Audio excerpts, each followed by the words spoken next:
Seguindo aqui com a nossa série, É a Trindade uma doutrina bíblica? Este é o 8º vídeo que nós estamos fazendo e nós vamos mostrar aqui 2 textos que são usados especialmente por trinitários para tentar provar que Jesus e Jeová são a mesma pessoa ou o mesmo Deus.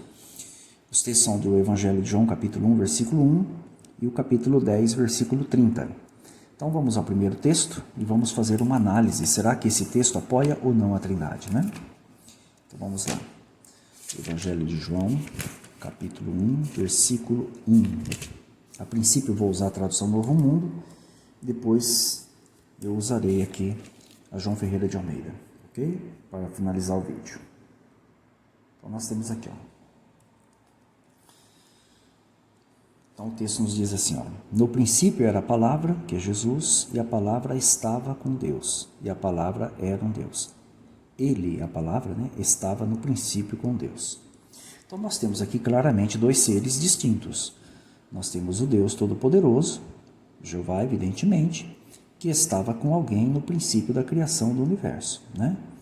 Quem é a palavra? É Jesus Cristo, logicamente, né? É o título que Jesus tem como principal porta-voz de Jeová. Então o texto coloca no passado, olha que interessante, diz que ele era um Deus, né? Ele estava com Deus. Por quê? Quando ele saiu do céu e veio à terra, então ele estava junto de Deus no céu, evidentemente, né? E enquanto estava no céu, ele era o quê? Ele era um Deus. A palavra Deus tem a conotação de um ser divino, né? Um ser divino, um ser poderoso, né? Nos céus, evidentemente. Então Jesus Cristo era um ser divino, poderoso, que estava no céu. Ele deixou de ser, né, esse ser divino, conforme Filipenses 2, 6 a 11, ele se esvaziou da sua divindade e veio ser humano na terra. Por isso que a expressão aqui está no passado. Então o texto não diz que ele é Deus e continuou Deus na terra. Diz que ele era Deus ou um ser divino poderoso no céu que estava com Deus Todo-Poderoso. Isso é muito claro, né? É interessante como que essa tradução poderia ser feita. Olha aqui, ó, na tradução Novo Mundo, depois eu vou te mostrar na Bíblia João Ferreira de Almeida, que ela concorda com a Testemunha de Jeová. Olha aqui, a tradução poderia ser, e a palavra era divina, tá? O que deixa claro que são 2 seres divinos, um todo-poderoso e o outro criado, é o versículo 18, ó, nenhum homem jamais viu a Deus. Quem? O todo-poderoso Jeová. Nunca foi visto, evidentemente, né? A não ser pelos anjos e por Jesus. Aí o texto diz, ó, o Deus unigênito, o que é unigênito? O único criado, o único gerado, né? Diretamente por Jeová, sem nenhum intermediário, foi Jesus Cristo, né? E ele tem o título de Deus por ser um ser divino poderoso no céu, mas ele não é o Todo-Poderoso, até porque ele foi criado pelo Deus Todo-Poderoso. Entendeu? Olha lá, então nenhum homem jamais viu a Deus, que é o Deus Todo-Poderoso. O Deus unigênito, aquele ser divino, o único criado diretamente por Jeová, né? Este é o que revelou Jeová para os homens na terra. Então o texto é muito claro. E aqui, em hipótese alguma, dá a entender que Jesus Cristo é o próprio Deus com quem estava, né? Não tem lógica, né? E o Espírito Santo sequer é mencionado no relato também. Então, usar esse texto de João 1 para tentar provar a Trindade realmente é um fiasco, né? Vamos ver no comentário que nós temos aqui nessa Bíblia de Estudo Pentecostal, nesse mesmo Evangelho, nessa mesma passagem. Veja o que os eruditos da CPAD comentam sobre a passagem. Aqui em cima está o texto, né? Como eles colocam, como a grande maioria das traduções, coloca o verbo também está no passado e Deus com letra maiúscula. Nós não criticamos dessa forma em hipótese alguma, né?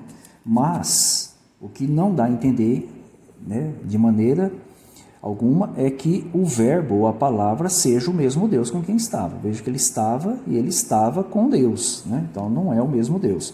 E veja o comentário que eles têm aqui no pé da página quando eles falam desse versículo. Olha, primeiro eles afirmam que Jesus Cristo era uma pessoa existente desde a eternidade, né? Eles falam eternidade. Para nós não, Jesus foi criado. Mas eles falam que Jesus era uma pessoa existente, distinta de Deus, o Pai. Então, Jesus Cristo é um ser distinto do Deus Todo-Poderoso, que é o Pai. Não é o mesmo Deus que o Pai. A tradução poderia ser, olha aqui, o verbo era Deus, poderia ser, Cristo era divino. Então, só para você relembrar, o que nós falamos aqui na nossa tradução do Novo Mundo? Olha aqui, ó, João 1. A tradução, de acordo com os nossos entendidos de gramática também, né? A tradução também poderia ser, olha, Cristo era divino, ou a palavra era divina. O que dizem os entendidos da CPAD? Também poderia ser Cristo era divino. Então percebo que gramaticalmente o conceito bateu, né? A diferença está no campo teológico. Por quê? Porque nós, Testemunhas de Jeová, não acreditamos que Jesus seja o Deus Todo-Poderoso, porque a Bíblia realmente não ensina isso, muito menos ainda a Trindade. Mas no campo teológico, segundo as denominações evangélicas, acreditam que Jesus, junto com o Pai e o Espírito Santo, seja o Deus Todo-Poderoso, né? Então eles se apegam mais ao campo teológico do que ao campo gramático, vamos dizer assim. Então a tradução também poderia ser Cristo era divino ou que tinha a mesma natureza do Pai. Mas não que ele era o próprio Pai ou o próprio Deus, até porque ele é um ser distinto, conforme vocês puderam notar aí, tá bom? Vamos ao próximo texto? Vamos abrir aqui mesmo para ganhar tempo, né? João capítulo 10, versículo 30. Este aqui é outro clássico usado por líderes religiosos para tentar provar a Trindade, né? Olha aqui, ó. Eu e o Pai somos um, né? Quem já nunca ouviu falar essa expressão, né? Será que Jesus está dizendo aqui que ele e o Pai é o mesmo Deus, é a mesma divindade? Não, em hipótese alguma, né? Até porque a expressão um aqui, em grego, é uma expressão neutra que indica união. E eu vou provar isso para vocês usando, nesta mesma Bíblia, outra passagem onde Jesus disse exatamente as mesmas palavras. Então vamos lá. Aqui no Evangelho de João, capítulo 17, agora nós vamos considerar o versículo 11, que está aqui do lado. Veja que Jesus repetiu exatamente as mesmas palavras. Ele disse assim, ó. Olha aqui,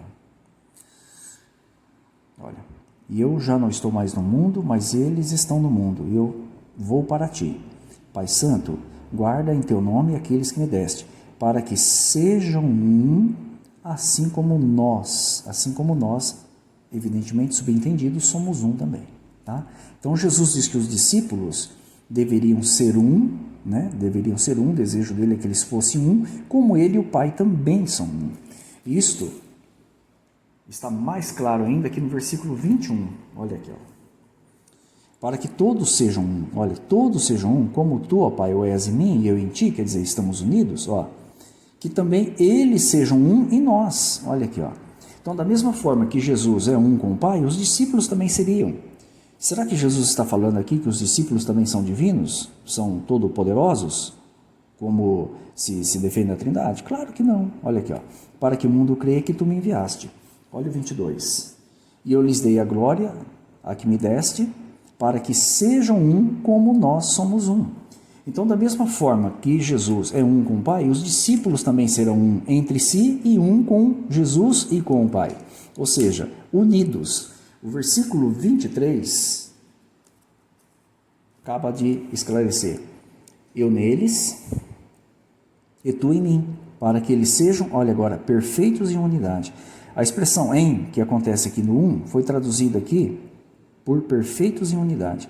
E para que o mundo conheça que tu me enviaste a mim e que tens amado a eles como me tens amado a mim, como vocês puderam notar. Então fica muito claro que usar o texto de João 1 e 10:30 para tentar provar a Trindade é um fiasco. Até porque não aparece a expressão Espírito Santo, né? Não tem ali o Espírito Santo. E como nós mostramos aqui, né? Especialmente nesse texto, está falando de união, tá bom? Então fica muito claro, né? Que essa doutrina não tem base. Você pode ler ainda 1 Coríntios, capítulo 3, versículos 6 a 8, onde mostra ali que tanto o que prega como o que rega são um, diz ali no versículo 8, né? E jamais devem ser confundidos como se fosse uma única pessoa, né? Então fica muito claro que a expressão um aqui usada por Jesus, ela se refere à união de objetivos e propósitos. É assim que ele e Jeová estão unidos, é assim que também os discípulos também devem estar unidos para fazer a vontade, tanto de Jeová como também de Jesus Cristo, né? Que é nosso Senhor. Espero que esse vídeo também sirva de ajuda para todos vocês.